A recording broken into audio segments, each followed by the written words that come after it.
Here's an example of an ash tree infested with emerald ash borer. It's already tagged for removal on the city's removal list by the metal tag there. And the way you can tell is the general condition of the tree. The epicormic shoots, the water sprouts coming out of the base is pretty typical.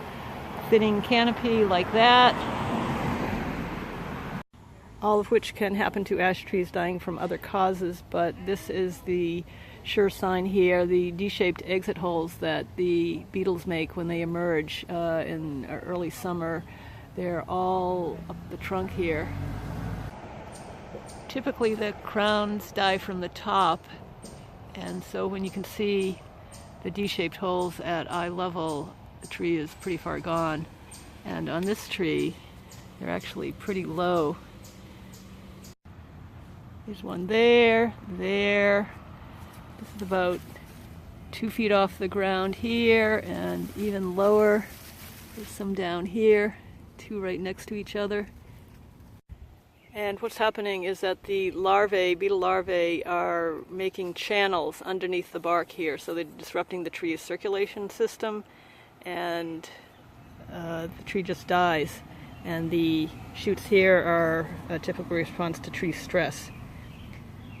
Now, people have asked how to identify an ash tree compared to other compound leaf trees. The key thing is that ash trees, like maples, horse chestnuts, dogwoods, tree lilacs, are opposite branching. All other species are basically alternate branching, so you have left and right branch on the same side. It's a little hard to see on some of these branches because so many have died, but down here on the sprout here, you can see opposite branches there. And that's a typical ash leaf, typically about 7 leaflets. Some hickory leaves will look a lot like ash leaves, although usually the back leaves are much smaller than the front leaves here. But the big difference is that hickory will not be opposite branching, they'll be alternate.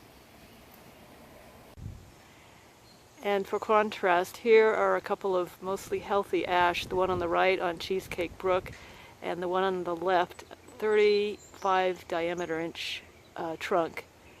One of the biggest ones I know about, and all of these ash in Newton are doomed, just like out in the Midwest from the emerald ash borer, unless they're treated.